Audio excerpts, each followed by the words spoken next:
Oke, kembali lagi bersama saya dengan channel YouTube by Rapikom. Di video kali ini saya akan membuat kuisis ujian online menggunakan Slido. Nah, langkah pertama sini saya akan membuka yaitu Google.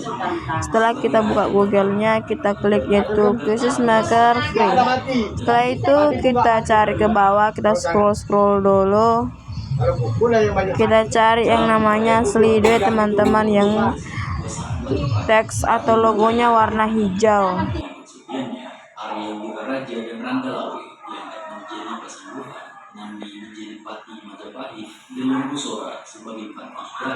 Raden Wijaya juga memberikan penghargaan kepada pemimpin desa Kudabu yang pernah dipimpinnya serta membentuk pasukan elit Brahmaputra pada tahun 1294. Setahun setelahnya, pada tahun 1255, Majapahit mengalami perang saudara pertama akibat Menteri Mahapati yang telah masuk Tanda Laut untuk memberontak karena kecewa atas pengangkatan namanya sebagai Pati. Konflik ini berakhir tragis dengan kematian Tanda Laut. Arya Wiraraja kemudian menukik janji pembagian wilayah dan Brawijaya mengabulkannya, membagi Majapahit menjadi Majapahit Barat di bawah Brawijaya dan Majapahit Timur di bawah Wiraraja dengan kota Dilamaja. Pada tahun 1300, Lembu Sora membunuh kedua anaknya sebagai pembalasan atas kematian Tanda Laut dalam pertempuran Tambak Beras. Mahapati memanfaatkan situasi ini untuk menyebarkan rumor bahwa Lembu Sora berencana memberontak yang berujung pada pembunuhan Lembu Sora dan kedua rekannya oleh kelompok yang dipimpin oleh Nandi. Insiden ini memperdalam perpecahan di dalam kerajaan. Raden Wijaya kemudian mengangkat putranya Jaya Negara sebagai dua raja atau raja muda di Kediri untuk memperkuat kerajaan demi meraih kemenangan. Kemenangan yang bermula setelah terus berlanjut, Jaya Negara menghadapi banyak tantangan dalam mempertahankan stabilitas kerajaan. Menurut negara agama, Raden Wijaya meninggal dunia pada tahun 1309. Ia dimakamkan di Antakpura dan sebuah candang didirikan di Simping, Blitar untuk menghormatinya sebagai negara. Kondisi Siwa yang mencerminkan pengaruh besar bagi Hindu dalam budaya dan pemerintahan Majapahit pada masa itu. Masa awal kerajaan Majapahit yang menjadikan Wijaya raja ini mampu bangkit dan menjadi salah satu kekuatan besar dalam sejarah Nusantara. Langkah-langkah strategis Raden Wijaya dari penghargaan kepada pemimpin setia hingga pembagian wilayah menunjukkan betapa kompleks dan dinamisnya perjalanan menuju kejayaan Majapahit.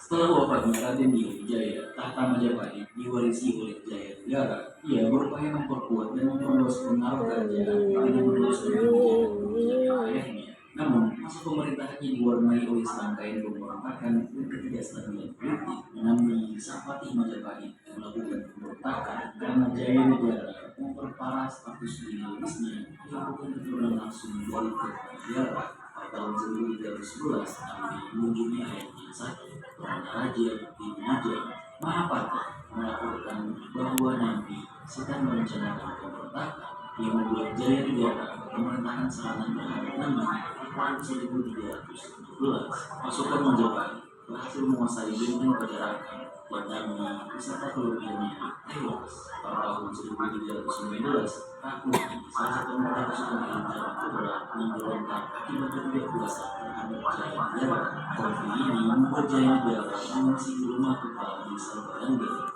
Gajah Mada, salah satu pemimpin militer terbaik sejarah Nusantara, muncul dan berhasil mengatasi pemberontakan dan memberikan stabilitas sementara di dalam kerajaan. Namun, pada tahun 1328, Jaya Negara akhirnya berhasil dibunuh oleh Panca, salah satu anggota pasukan Brahmaputra, dendam karena istrinya digoda oleh sang raja. Panca menikam Jaya Negara saat keluarga musuh dan intinya ia dibunuh oleh Gajah Mada sebagai pembalasan. Setelah Jaya Negara meninggal tanpa keturunan, sebuah siswa tahta menjadi rumah. Ibu Suri Gayatri, satu-satunya istri Raden Wijaya yang masih hidup, secara teoretis berhak atas tahta, namun karena ia telah menjadi biksu, ia rawat dulu dalam kondisi juga, ia tidak bisa memerintah. Sebagai solusi untuk Trisulungnya, ia Raja yang dikenal dengan gelar Tribuana Wijaya Nugoremi naik tahta. Masa pemerintahan Jayanegara penurunan konflik dan tinggi dan sangat susah untuk mempertahankan kestabilan dan kekuasaan, dan kemudian hanya bisa bertahan dikarenakan tokoh-tokoh penting seperti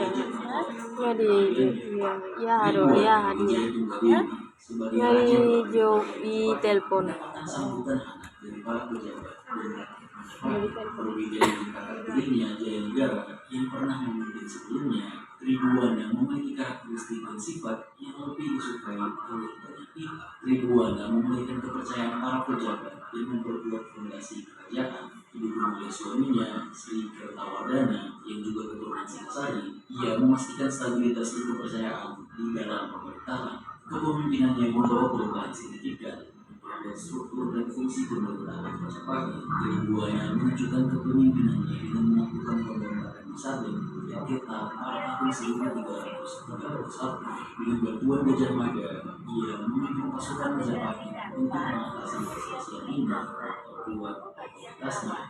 Setelah melakukan Sabeng, Adrian Mahapati Arya Kabar mengundurkan diri dan mengangkat Gajah Mada sebagai penggantinya. Gajah Mada kemudian mengucapkan sumpah kelapa menggunakan gagah, senjata tongkat perang sebagai simbol kekuatan. Bersumpah untuk tidak akan menikmati kesenangan sebelum menyatukan seluruh Nusantara di bawah Majapahit. Di bawah kepemimpinan Tribuana dan sebagainya Gajah Mada, Majapahit memulai ekspansi.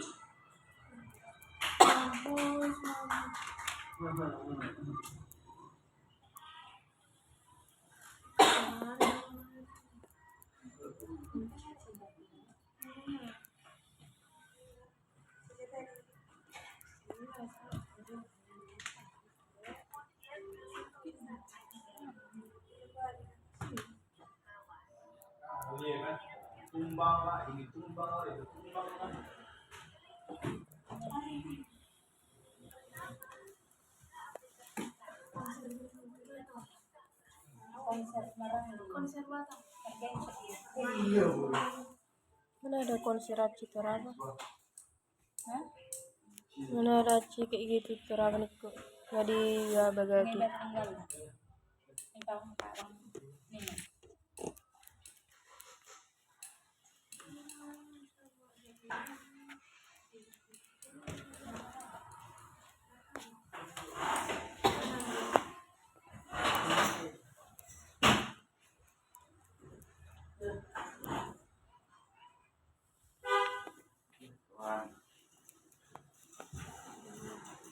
Oke, setelah ini nanti kita isi teksnya. Sudah selesai. Sekian dari saya video ini. Semoga bermanfaat atau membantu kamu. Dan jangan lupa like, comment, and subscribe. See you. Bye-bye.